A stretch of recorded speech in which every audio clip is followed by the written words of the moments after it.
trying all 4 of Andrew Zimmern's frozen meals from Walmart. All 4 of these are $6 a piece, so we spent $24. We got the meatloaf with mashed potatoes, the classic turkey dinner, pulled pork mac and cheese, and finally Swedish style meatballs. We're gonna divide this into 2 parts, and we're gonna start with the caramelized onion pulled pork mac and cheese. I did not realize this got so fancy. And the Swedish style meatballs. We'll do these other 2 soon.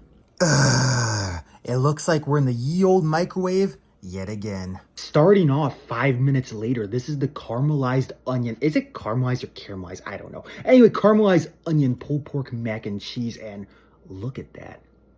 Why does it look so, like, there's no color? Like, it looks like I'm eating prison food. Like, it looks so depressing. I mean, look at this mushy consistency. I mean, does that look appealing to you? They say one of the first steps to tasting food is by looking at the food. And I know that sounds kind of contrived, but if you hear me out, when you look at something, you desire it or you are repulsed by it. So, you know, that kind of like instantly it puts something in your heart. I want to eat that. Or, no, I don't want to eat that. I guess Andrew Zimmern, I mean, if he's looking at food like this and making food like this, he must be blind or something. I don't understand.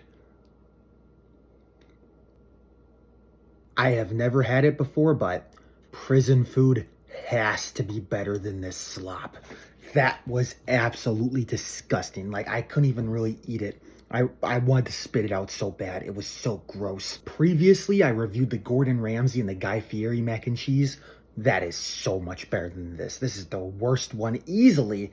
The worst mac and cheese I might have ever had. The noodles are so tough.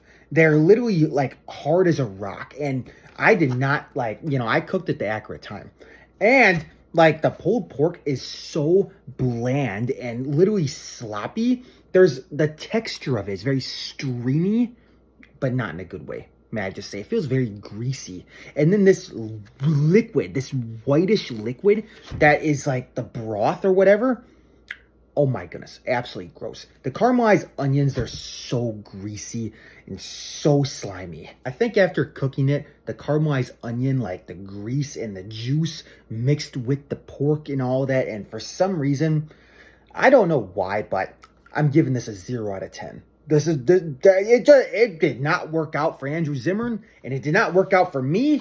And I mean, if it works out for you, props to you. I mean, you got an iron stomach, but I don't. This is disgusting. Never again. $6. $6 for a puke on a plate.